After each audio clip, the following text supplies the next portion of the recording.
नमस्कार दोस्तों, साहित्य ज्ञान क्लासेस में हार्दिक स्वागत है आपका। आज के सत्र में हम अध्ययन कर रहे हैं भारतीय एवं पाश्चात्य काव्यशास्त्र। भारतीय एवं पाश्चात्य काव्यशास्त्र से वस्तुनिष्ठ प्रश्न हैं और ये सभी प्रश्न व्याख्या सहित दिए हुए हैं। पीवाईक्यू सीरीज का जो क्रम चल रहा था उसी क्रम में हम इन प्रश्नों का अध्ययन करेंगे। ये सभी प्रश्न हिंदी साहित्य से संबंधित जो भी परीक्षाएं हुई हैं, यूपीटीजीटी, पीजीटी, डीएसएसबी परीक्षा, असिस्टेंट प्रोफेसर परीक्षा, उन विभिन्न परीक्षाओं में आए हुए प्रश्न हैं और आगे आने वाली परीक्षाओं की दृष्टि से भी ये प्रश्न बहुत महत्वपूर्ण हैं। तो चलिए शुरू करते हैं कि किस प्रकार से प्रश्न आते हैं और किस परीक्षा में ये प्रश्न आए हुए हैं। निम्नलिखित ग्रंथों का सही कालक्रम है। इस तरह के प्रश्न यूजीसी नेट में अधिकतर आते हैं और सही उत्तर है B, Poetics, Literaria, Biographia, aesthetic and the Sacred Wood. और ये प्रश्न यूजीसी नेट दिसंबर 2019 का प्रश्न है और यहाँ पर रचनाकार और उनकी विभिन्न रचनाएं, उनका कालक्रम दिया हुआ है। पोएटिक्स ग्रंथ है जो अरस्तू का है और इसका समय है 350 ईसा पूर्व। लिटरेरिया बायोग्राफिया कालरिज की रचना है और इसका समय है 1817 ईस्वी। कालक्रम एस्थेटिक क्रोचे की रचना है 1902 ईस्वी। The Sacred Wood T S. Eliot की रचना है और इसका समय है सन 1920 ईस्वी। प्रश्न है, अरस्तु के विरेचन पद की व्याख्या विद्वानों ने किन अर्थों में की है। और ये जो प्रश्न आया है यूजीसी नेट का ही प्रश्न है। समय सन 2019 में ये प्रश्न आया है और सही उत्तर है ए और सी, धर्मपरक और कला परक।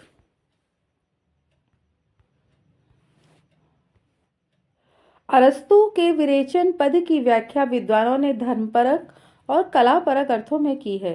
अरस्तु का जन्म मकदूनिया के स्तागिरा नामक नगर में हुआ।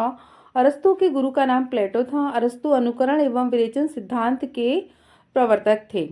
प्रश्न है, कवि के भार को बहुत बड़ा बताते हुए किस आचार्य ने कहा है कि ऐसा कोई शब्द है, न अर्थ, न न्याय और न कला, जो काव्य का अंग न बन सके। और सही उत्तर है बी, आचार्य भामह ने। यूजीसी नेट 2019 का प्रश्न है, कवि के भार को बहुत बड़ा बताते हुए भामह ने कहा है कि ऐसा कोई शब्द है, ऐसा न कोई शब्द है, न अर्थ, न न्याय, न कला, जो काव्य का अंग बन सके। प्रश्न है, आनंदवर्धन ने किस काव्य को ध्वनि कहा है। और ये प्रश्न जो आया है यूजीसी नेट दिसंबर 2019 का प्रश्न है और सही उत्तर है सी, कि जहां शब्द और अर्थ दोनों अपने अर्थ का उत्सर्जन कर व्यंग्यार्थ को अभिव्यक्त करें। आनंदवर्धन ने कहा है, जहां शब्द और अर्थ दोनों अपने अर्थ को उत्सर्जन कर व्यंग्यार्थ को अभिव्यक्त करें, उस काव्य को ध्वनि कहा गया है। प्रश्न है, निम्नलिखित विचारधाराओं को उनसे संबंध लेखकों के साथ सुमेलित करना है। और विचारधाराएं हैं मार्क्सवाद, अस्तित्ववाद, मनोविश्लेषणवाद और उत्तराधुनिकता।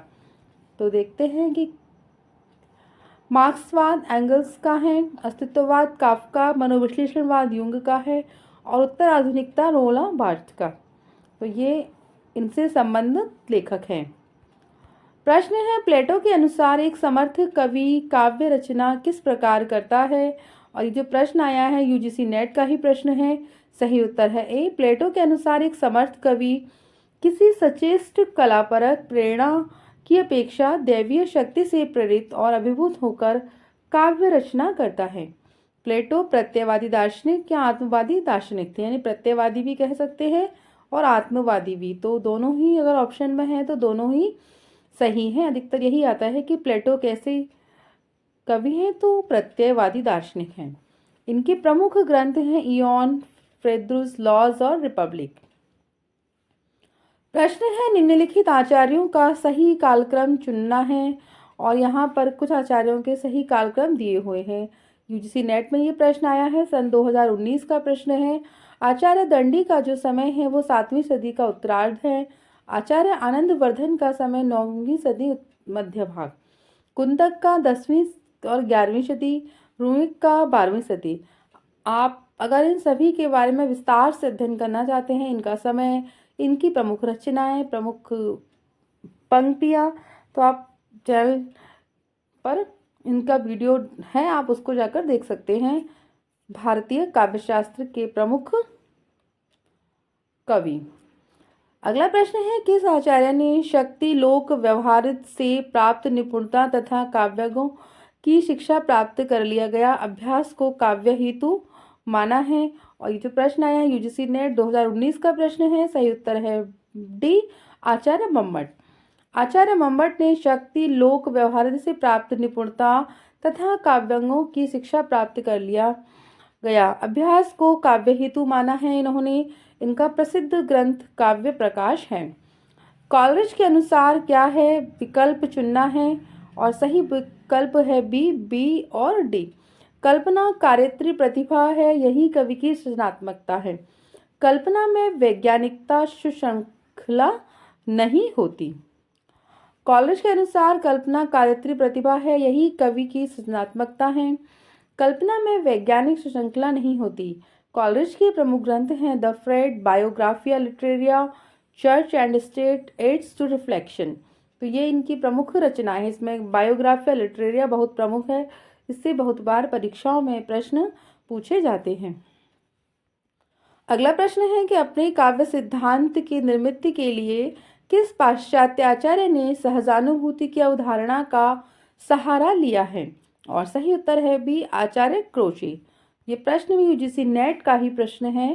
सन 2019 में ये प्रश्न आया है कि आचार्य क्रोचे ने अपनी काव्य सिद्धांत की निमित्त के लिए सहजानुभूति की अवधारणा का सहारा लिया है।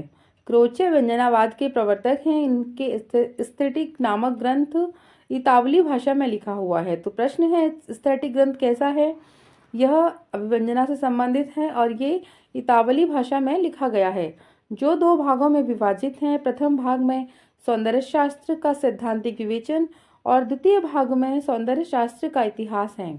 इनके सौंदर्य विवेचन का आधार आत्मवाद है। प्रश्न है, निम्नलिखित सिद्धांतों को संबंधित विचारकों के साथ सुमेलित करना है और नीचे दिए गए कूट का प्रयोग करके। तो विचारक यहाँ पर हैं, संरचनावाद के हैं क्लॉड लेविन स्ट्राउड, अस्तित्ववाद के अल्बर्ट कामू, मूल्य सिद्धांत आइए रिचर्ड्स का है, यथार्थवाद जॉर्ज लुकास और अभिव्यंजनावाद जो है बेनेडिक्टो क्रोचे का है। अगला प्रश्न है, कालक्रम की दृष्टि से साहित्य सिद्धांतों का सही अनुक्रम क्या है? 2018 का प्रश्न है यूजीसी नेट का। सही उत्तर है बी, रस, अलंकार, रीत और ध्वनि। कालक्रम की दृष्टि से साहित्य सिद्धांतों का सही अनुक्रम है रस। इसका समय 2री सदी और आचार्य हैं रस के आचार्य भरत मुनि। अलंकार 6वीं सदी आचार्य भामा, रीति 8वीं शती और आचार्य वामन, ध्वनि 9वीं और आनंदवर्धन। तो समय सबसे पहले रस की उत्पत्ति, फिर अलंकार, रीति, फिर ध्वनि। भारतीय काव्यशास्त्रीय ग्रंथों का काल क्रमानुसार सही अनुक्रम कौन सा है? यूजीसी नेट 2018 का प्रश्न है और सही उत्तर है सी, काव्यादर्श, ध्वन्यालोक, काव्य मीमांसा और वक्रोक्ति जीवितम। यहाँ पर इनके रचनाकार और रचनाओं का समय यहाँ पर दिया हुआ है। काव्यादर्श रचना है आचार्य दंडी की और इसका समय है 7वीं सदी। ध्वन्यालोक आनंदवर्धन की रचना है 9वीं सदी।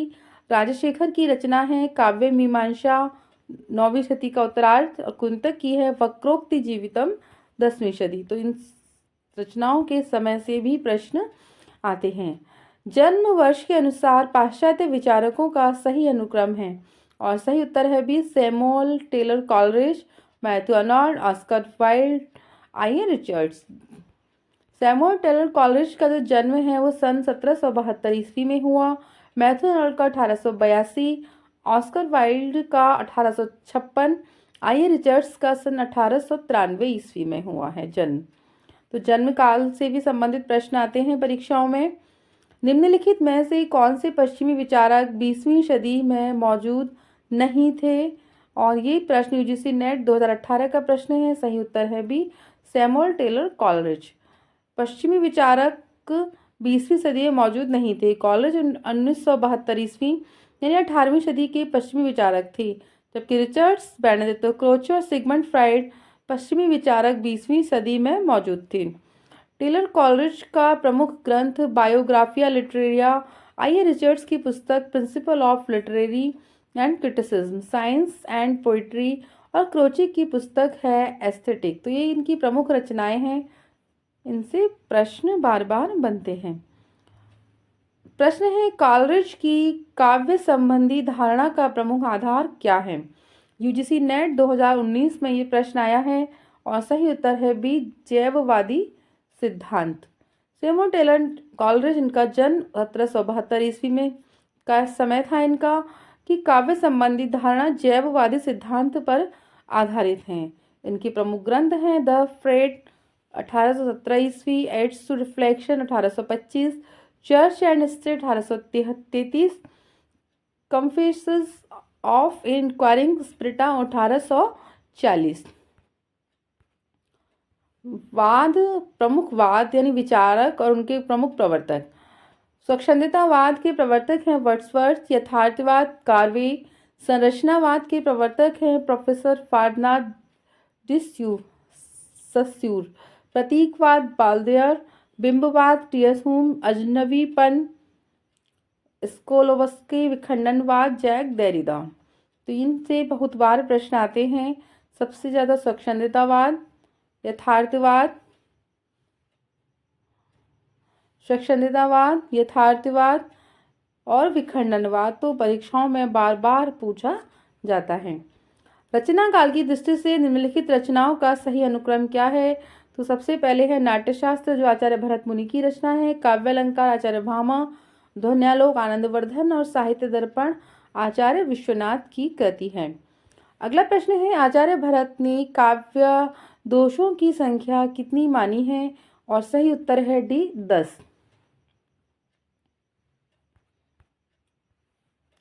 आनंदवर्धन ने किसे ध्वनि की आत्मा माना है? और सही उत्तर है सी, रस।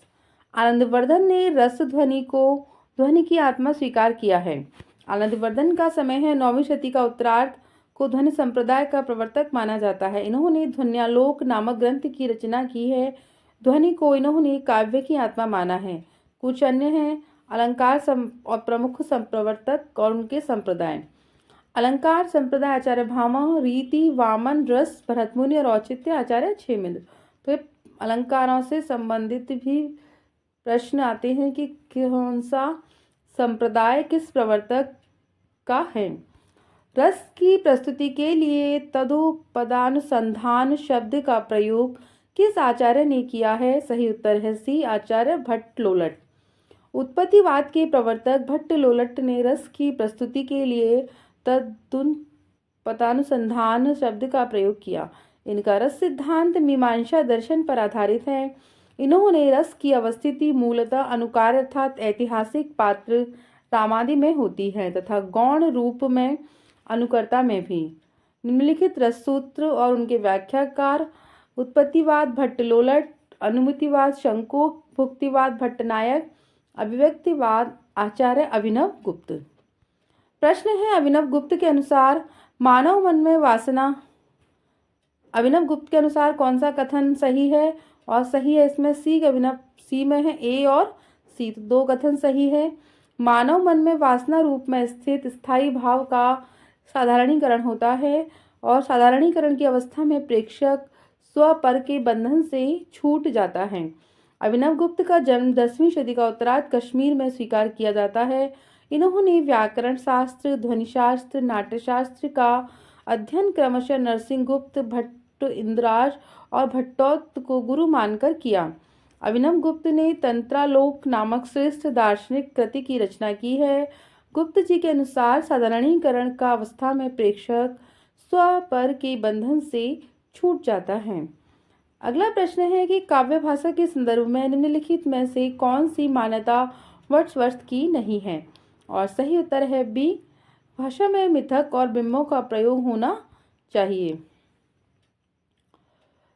विलियम वर्ड्सवर्थ का जन्म 1770 ईस्वी में इंग्लैंड में हुआ। तो इनके जन्म के स्थान से भी बहुत बार प्रश्न आते हैं कि इनका जन्म कहाँ हुआ, ये कौन है, किस प्रकार के विचारक हैं। इनका प्रथम काव्य संग्रह an evening walk and descriptive sketches सन 1793 ईस्वी में प्रकाशित हुआ।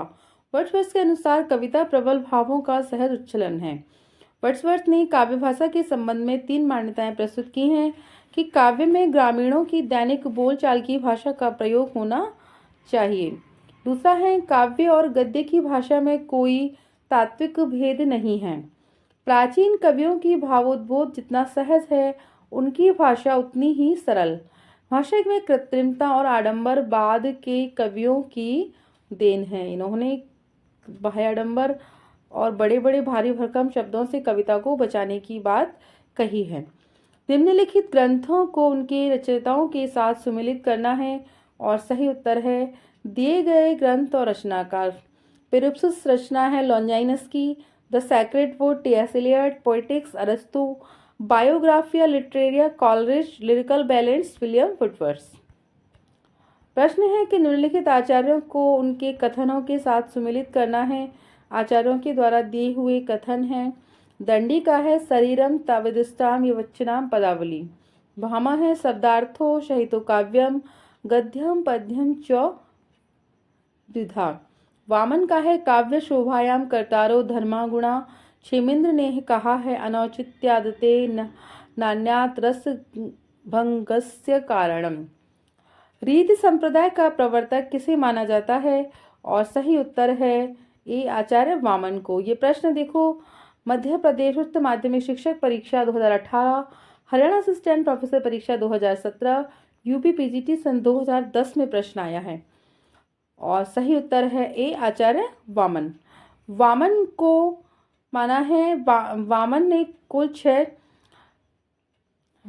ध्यातव्य है कि काव्यशास्त्र में कुल 6 संप्रदाय हैं जिनकी प्रवर्तक हैं रस संप्रदाय आचार्य भरतमुनि, इनका समय है द्वितीय शताब्दी यानी दूसरी शताब्दी। अलंकार संप्रदाय आचार्य भामा 6वीं शताब्दी। रीति संप्रदाय आचार्य वामन 8वीं शताब्दी। वक्रोक्ति संप्रदाय आचार्य कुंतक 10वीं शताब्दी। ध्वनि आनंदवर्धन 9वीं शताब्दी। औचित्य क्षेमेंद्र। तो रस, अलंकार, रीति, वक्रोक्ति, ध्वनि और औचित्य, तो ये सभी संप्रदाय हैं। इन संप्रदायों के प्रवर्तक और इनका समय, इससे बहुत बार परीक्षाओं में प्रश्न आते हैं और इनकी प्रस्तुति